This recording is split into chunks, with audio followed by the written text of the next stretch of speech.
It's great to see a great turnout, as Carolyn said. It's just wonderful to see people engaged.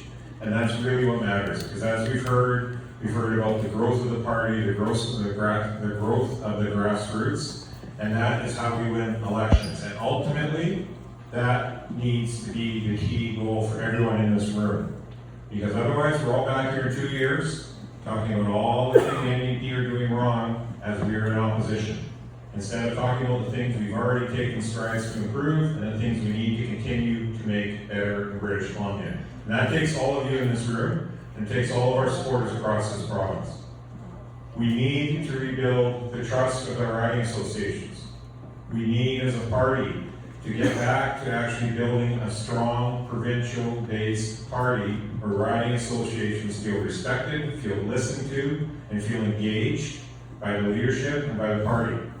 It's critically important. That's how we wind up with strong volunteers, people stepping forward like yourself. That's how we'll go from riding to riding to riding to win the next election. Because make no mistake, I was in the legislature this morning for question period before I flew over here. If anyone thinks the NDP is going down without a fight, I got news for you. They're ready to fight. They have a fully loaded war chest, and they're cornered. And everyone knows what happens when you corner an injured animal. So they blew David Eby last time. Remember, he was supposed to have a supermajority right now. He blew that down to a 1-seat majority. They're not going to make that mistake a second time. So nothing will be handed to us in this next election.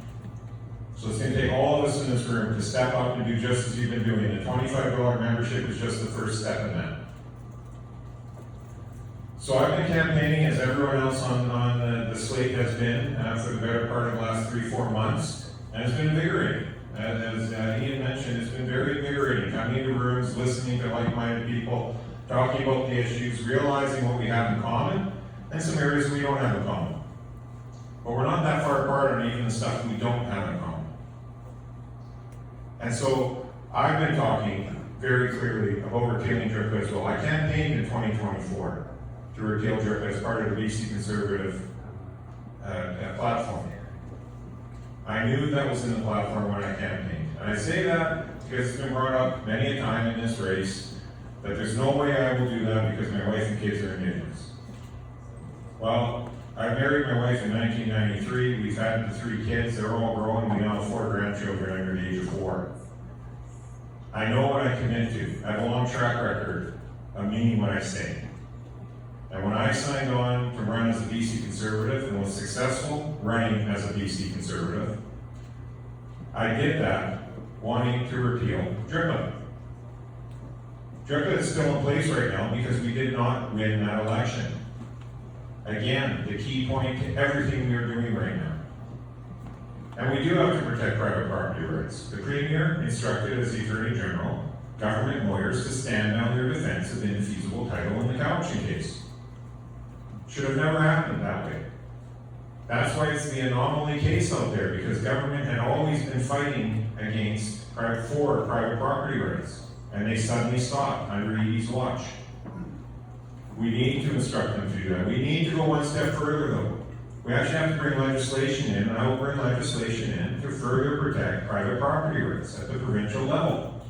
Now, we'll have to shield that with the notwithstanding clause, and if ever there was a time to do that, on something that will impact 95% of the population of British Columbia and their own wealth and their own security, that is the time to trigger the notwithstanding clause. So we'll do that. I'm committed to doing that. But there's a whole lot more that we all agree on that needs to change. We know the mess of our economy. We know the mess of the permitting system, the taxation system, the strangulation of our overall economy. We know we have to get that headed in the right direction. We know we need to get permitting in place so that we can actually get big projects moving. The NDP passed a piece of legislation 10 months ago that I was there for, Bill 15. It was supposed to speed up permitting for big projects. That was 10 months ago. We still don't have the regulation on how they're going to speed up a project 10 months later. That's NDP in action at its finest and its worst at the same time.